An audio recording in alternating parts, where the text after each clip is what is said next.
Fala pessoal, tudo bem? Estou de volta, peço desculpas pela minha ausência, acho que já faz quase 2 meses que eu não publico nada aqui no canal do YouTube, então por favor, mil desculpas, tá rolando um monte de coisa no HackMed que acabou me tirando aí da produção em relação aos vídeos no YouTube. Eu vou contar no final do vídeo ainda algumas coisas que a gente tá bolando já para esse começo de ano, que pode ser do interesse de quem me acompanha aqui no canal. Novamente, desculpas, eu prometo que agora eu vou me esforçar para tentar manter a constância do canal, para continuar produzindo conteúdo e passando a minha visão, minhas perspectivas para tentar ajudar mais gente que talvez esteja passando por dificuldades que eu já vivenciei, por dúvidas que eu já tive no passado e que utiliza esse canal para adquirir algum tipo de conhecimento. Vamos que vamos, vou tentar engatar agora e melhorar a produção de conteúdos. O vídeo de hoje eu vou falar sobre um assunto que eu gosto bastante. Eu já falei num vídeo anterior sobre isso, relacionado à pesquisa e iniciação científica durante a graduação, mas hoje, como eu já havia prometido, eu vou focar num assunto específico que é justamente relacionado à Covid-19 e falar sobre todo o projeto que a gente fez do grupo de pesquisa dentro do Hospital das Clínicas da Faculdade de Medicina da USP relacionado a essa doença. Para quem me acompanha nas redes sociais, Instagram, Facebook, viu que meu nome acabou aparecendo em várias publicações relacionadas a esse assunto. E hoje a minha ideia é contar para vocês por que isso aconteceu, como é que eu fiz e como que talvez de alguma forma isso possa servir como um exemplo positivo para pessoas que querem seguir nesse caminho de pesquisa, querem eventualmente ter alguma publicação ainda na faculdade, coisas que contam bastante para a residência e para alguns dos processos seletivos que provavelmente alguns de vocês vão acabar prestando ao longo dos próximos anos. Para ser mais específico, foram 4 papers que meu nome estava incluso como coautor nessas publicações relacionadas à Covid-19, e para alguém que está ainda na graduação, né, que era o meu caso até o ano passado, isso tem bastante valor. Poucos alunos conseguem publicar tanto ainda na faculdade. E a minha ideia aqui, na verdade, é abrir para vocês e falar como é que isso aconteceu e mostrar que não tem nada a ver com uma habilidade excepcional, alguma coisa genial que outras pessoas não poderiam ter feito aquilo que eu fiz. Não se esqueça de se inscrever no canal, ativar o sininho, deixar o seu like e o seu comentário aqui embaixo. Valeu pessoal, a gente volta depois da vinheta.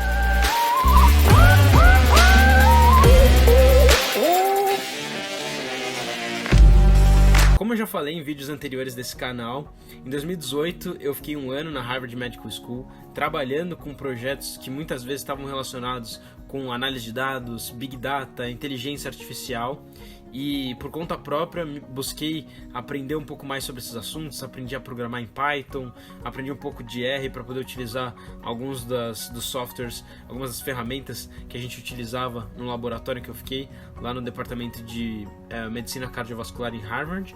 E aí quando eu voltei para o Brasil eu continuava mantendo meu interesse nesses assuntos e tentei buscar de alguma forma continuar trabalhando com isso. Foi então que um dos professores da faculdade de medicina, um professor Heraldo Pozzolo, um dos meus professores da disciplina de emergências clínicas, me convidou para fazer parte de um grupo de pesquisa que pretendia criar dentro do HC, voltado para construir um banco de dados, um Big Data dentro do HC, para a gente poder utilizar todas essas informações contidas de todos os pacientes que todos os dias passam pelo hospital, utilizar tudo isso para gerar informação, gerar conhecimento, utilizar algoritmos de inteligência artificial para predizer desfecho, classificar grupos de pacientes e assim por diante. E aí foi no meio dessa história que eu fiz um estágio no Hospital Albert Einstein, considerado o principal hospital aqui do Brasil, né, a referência por alguns dos principais rankings internacionais. Do 5º para o 6º ano a gente tinha a opção da gente fazer esse estágio letivo que nós mesmos poderíamos escolher um assunto de interesse para se aprofundar mais, alguma coisa que a gente não tinha aprendido durante o internato. E aí eu foquei nessa parte de inteligência artificial e análise de dados, e aí fiquei 2 meses lá no Hospital Albert Einstein trabalhando lá no departamento, e a ideia é que meu projeto era construir dentro do HC algo semelhante ao que eu tinha visto acontecer lá no Hospital Albert Einstein. Isso era no final de 2019, e aí em começo de 2020 a ideia era voltar para o HC, para o Hospital das Clínicas, e começar a tentar implementar isso lá dentro. Quando estourou a pandemia da Covid-19, e aí o meu professor, em meio ao caos que estava começando aqui em São Paulo, muitos pacientes chegando ao hospital com queixas respiratórias, suspeita de Covid. Meu professor veio falar comigo e me disse: Cauê, agora não tem mais como a gente continuar trabalhando com esse projeto de inteligência artificial, então vamos direcionar sua pesquisa para trabalhar com Covid-19. A gente precisa focar nisso agora, o mundo inteiro tá buscando a solução para esse problema, e aqui na USP não é diferente, a gente precisa de um grupo que vai focar exatamente nisso. E na época tava um caos o pronto-socorro do hospital, a gente tinha muitos pacientes chegando, toda a equipe médica estava trabalhando para tentar atender da melhor forma possível esses pacientes, e a gente tinha muito pouco material coletado de informação, porque faltava principalmente braço de pesquisa. A gente precisava de pessoas que pudessem ajudar nessa coleta de dados, e entrevistar os pacientes, entender melhor o que estava acontecendo, como é que esses pacientes estavam chegando no hospital, porque uma das coisas mais importantes quando a gente trabalha com inteligência artificial, com análise de dados, é a qualidade da informação que a gente usa para tirar as conclusões dos nossos estudos. Então de nada adianta a gente utilizar o melhor algoritmo de predição para inteligência artificial se os dados que a gente está utilizando não forem qualificados o suficientes para a gente ter conclusões verdadeiras. E aí isso era um problema, porque a gente estava num caos no pronto-socorro e não tinha como os médicos pararem para coletar todas as informações de maneira organizada, de uma maneira que fosse otimizada para utilização depois para projetos de pesquisa mais robustos no futuro. E acontece que na mesma época as atividades dos alunos do 5º ano da Faculdade de Medicina da USP para baixo tinham sido adiadas, tinham sido canceladas por tempo indeterminado, enquanto a pandemia estivesse no auge, para evitar justamente a aglomeração e o contato dos alunos com a doença. E aí, o que aconteceu foi que muitos alunos acabaram se voluntariando. Então esses alunos que não estavam indo para as aulas, que as aulas haviam sido adiadas, eles se voluntariaram via comissão de graduação e diretoria da faculdade, para caso houvesse alguma oportunidade, para que eles pudessem de alguma forma contribuir para melhorar a situação e combater a pandemia. E aí foi nesse meio tempo que eu, conversando com meu professor, me veio a ideia de que talvez alguns desses alunos poderiam estar interessados em ajudar a gente no nosso projeto de pesquisa, principalmente coletando dados dos pacientes que chegavam ao pronto-socorro do Hospital das Clínicas com suspeita da doença. Conversando com meu professor, sugeri isso e ele falou: então, calma aí, eu acho que vale a pena a gente tentar fazer isso. Por que você não tenta trazer alguns desses alunos para a gente poder organizar aqui o pronto-socorro do hospital?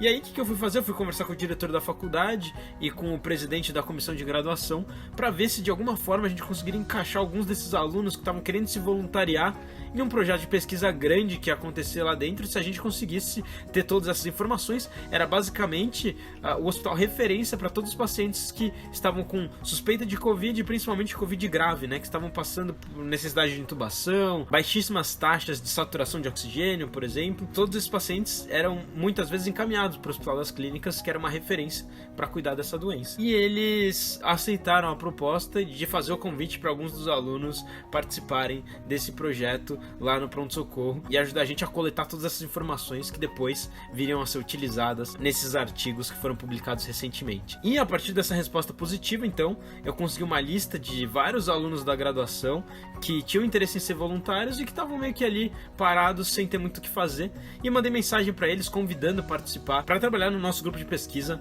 lá no pronto-socorro. E surpreendentemente, mais ou menos 50 alunos de 3º ao 5º ano da faculdade toparam ajudar a gente, ficando junto, acompanhando os residentes, acompanhando os médicos assistentes para ajudar na coleta de dados de pacientes com Covid. Apesar de a gente ter já um bom número de pessoas interessadas, ainda existia um outro problema, que era a questão das ferramentas que a gente podia utilizar para coletar essas informações. O que é mais utilizado hoje para pesquisa, para coleta de dados, é um software chamado REDCap, mas que no nosso caso, num contexto de pronto-socorro, de grande volume de pacientes e pouco tempo para você fazer o projeto, esse software não era tão benéfico para o que a gente estava propondo fazer.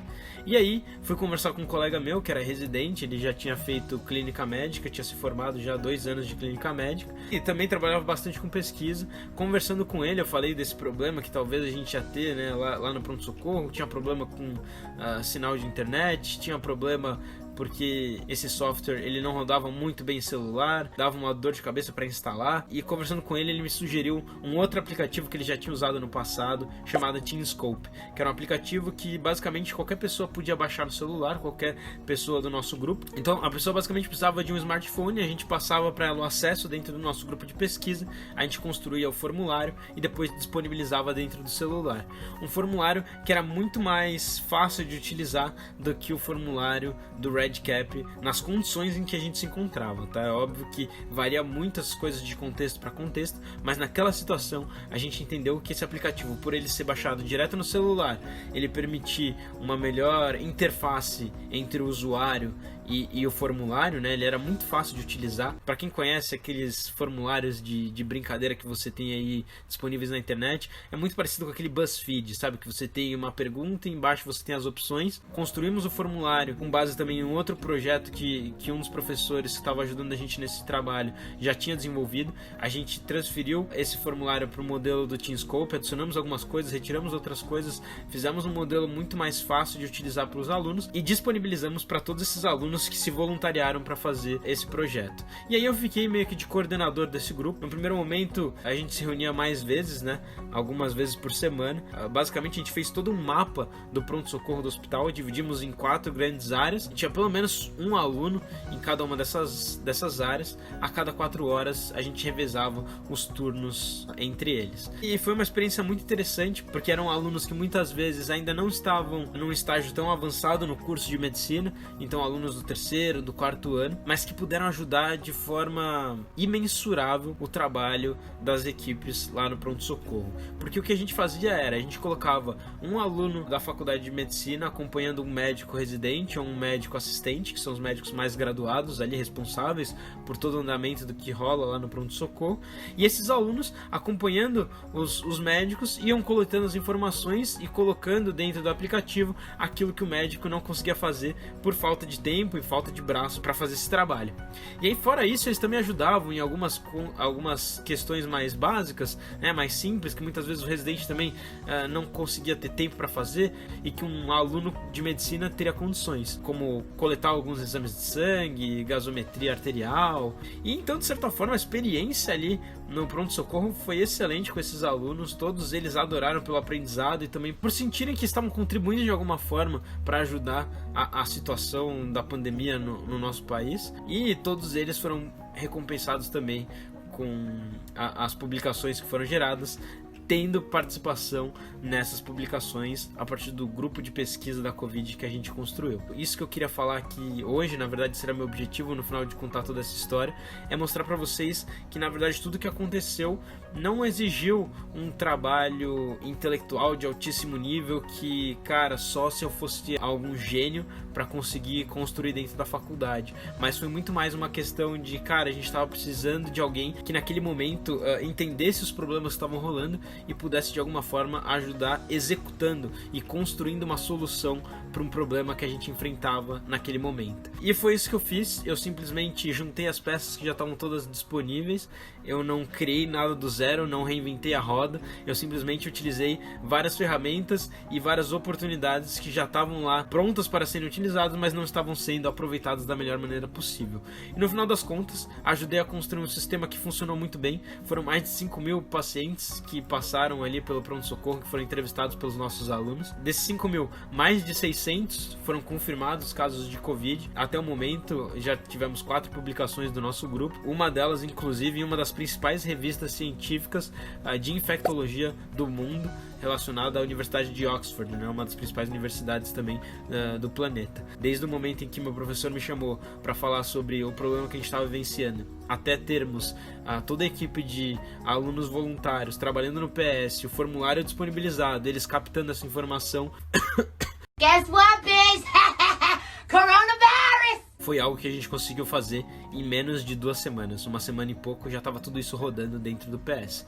Então foi uma experiência muito interessante. Tudo isso rendeu bons frutos, tanto para quem se voluntariou, e para mim foi ainda mais gratificante, ainda mais recompensador, porque eu pude ajudar esse projeto na coordenação e ver o quanto que a capacidade de execução muitas vezes é o que mais importa quando a gente está falando de coisas que vão trazer um benefício para a sociedade, um benefício para a comunidade onde a gente está inserido.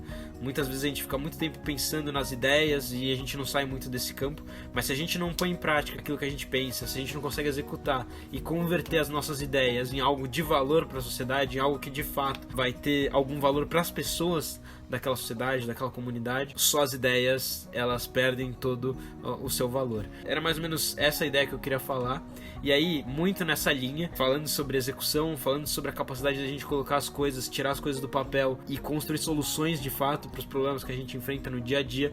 Isso é exatamente o que a gente ensina dentro do HackMed, é exatamente isso que a gente prega a todo instante dentro dos nossos eventos e das nossas iniciativas. Então eu queria fazer o convite para quem está aqui me acompanhando hoje, quem está assistindo esse vídeo, que na próxima semana, no dia 26 de janeiro, terça-feira, às 19 horas, a gente vai fazer uma live no canal do HackMed, a aula magna do nosso próximo evento, que é o Health Hackathon, que vai rolar, na verdade, dos dias 19 a 28 de março desse ano. A gente vai contar um pouco melhor como é que funciona isso, mas o objetivo desse evento, do Health Hackathon, é juntar pessoas de diferentes áreas para resolver problemas relevantes do sistema de saúde. A ideia é que a gente identifique problemas e, com a cooperação de pessoas com backgrounds totalmente diferentes, a gente consiga criar soluções realmente fora da caixa.